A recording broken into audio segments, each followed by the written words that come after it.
What if I told you a VA IRRRL could lower your monthly payment by about $450 a month and still cost you tens of thousands of dollars more? A lower payment, but it costs you more in the long term. Most people never see this coming because they only look at one number, and that's the monthly payment or the lower rate. So, if you're a veteran thinking about a VA IRRRL because someone told you your payment is going to drop, watch this before you sign anything. I'm going to walk you through an example and show you exactly when a VA IRRRL will make sense and when that lower payment quietly can cost you more over time. Now, first, let me be clear. A VA IRRRL can be a great tool. It can help veterans lower their interest rate. It can help them lower their monthly payment, or it can even help them move from an adjustable rate mortgage into a fixed rate mortgage. But here's the part that does not get talked about enough. A VA IRRRL does not always make sense. And the reason I want to make this video is because a lot of people only look at one number, and that's the monthly payment. They say my payment is going down, so this must be a good deal, or I got a lower rate, this must be a good deal. But a lower payment does not always mean a better deal. So in this video, I'm going to walk you through an example and show you when a VA IRRRL might actually cost you more money over time, even if the monthly payment is lower. Now, before I get into the numbers, let me explain the basic idea. Mortgage loans are amortized. So that just means your payment is spread out over time in a certain way. A 30-year fixed mortgage, your payment stays the same, but the way that payment is split changes over time. Early in the loan, a larger part of your payment goes towards interest. Later in the loan, more of your payment starts to go towards principal. So when you're brand new into a mortgage, a lot of your payment is going towards interest. But when you're 10, 12, or 15 years into that same mortgage, more of your payment is starting to attack the actual loan balance. So that's why you have to be careful about refinancing back into a brand new 30-year loan. Because yes, your payment might drop, but you could also be restarting the clock. So let's look at an example. So let's say you bought a home with a VA loan and your loan amount is $300,000, your interest rate is 6.5%, and your loan term is 30 years. Your principal and interest payment would be about $1,896 per month. And just to be clear, I'm only talking about the principal and interest here. I'm not including taxes, insurance, HOA, or anything like that. So you've got a $300,000 loan at a 6.5% rate, and your principal and interest payment is about $1,896 per month. Now, let's say you've been paying on that loan for 10 years. At this point, you've made about 120 payments. You started at $300,000, and after 10 years, your estimated loan balance would be about $254,000. So even though you've been making payments for 10 years, you've paid the balance down by about $46,000. And during that same period, you would have paid about $182,000 in interest. Now, I want to be careful with how I say this. That does not mean you've paid all the interest, and it does not mean you've paid the majority of all the interest you would have ever pay over the full 30 years.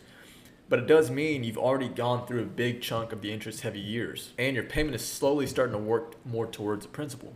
That's where the VA IRRRL conversation gets important. Let's say a lender says, hey, we can lower your rate.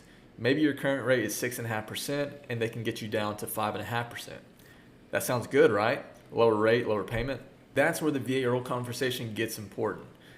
Let's say your lender says, hey, we can lower your rate. Maybe your current rate is 6.5%, and they can get you down to 5.5%. That sounds good, right? Lower rate, lower payment, and in a lot of cases, that can be a great thing. But here's where people can get confused. You owe about $254,000. You have 20 years left on your current loan. Your current payment is around $1,896 per month.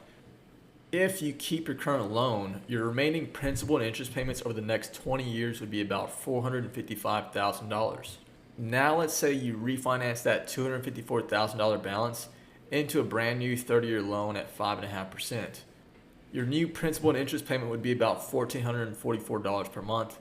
That sounds great. You went from paying $1,896 per month down to $1,444 per month. That's a savings of about $452 per month. And that is usually the number that gets people excited. But here's the problem.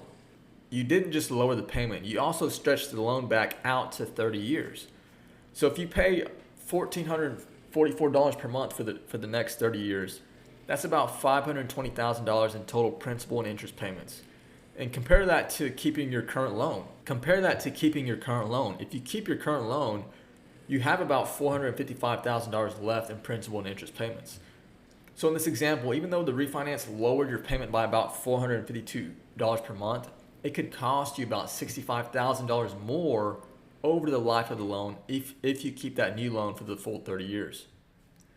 And that example does not even include closing costs being rolled in. This is what people miss. The payment went down, the rate went down, but the total long-term cost went up.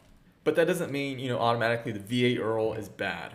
Not at all. A VA IRRRL can be a great option.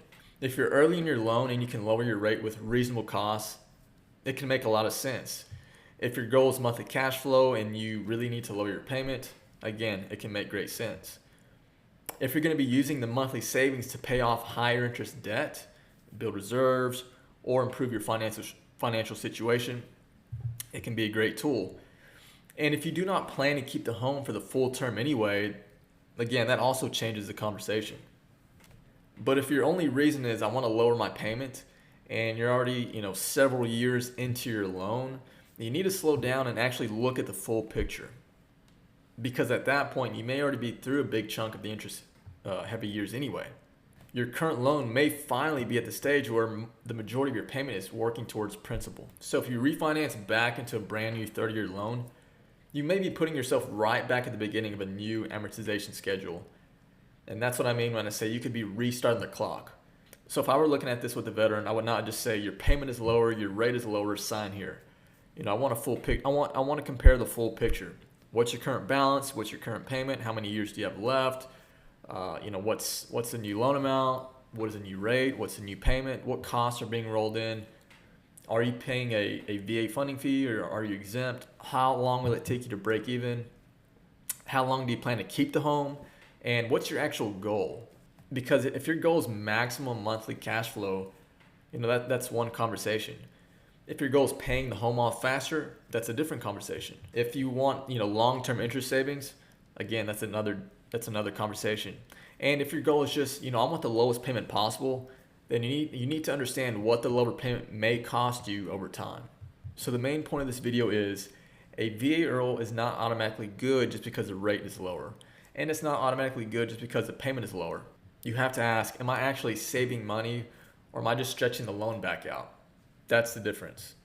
And that is why before you do a VA IRRRL, especially if you're several years into your loan already, you need to run the numbers. Because sometimes the best move is to just leave your current loan alone. A lower payment does not always mean a better deal. Thank you guys for watching. If you have any questions, leave a comment down below. Thanks.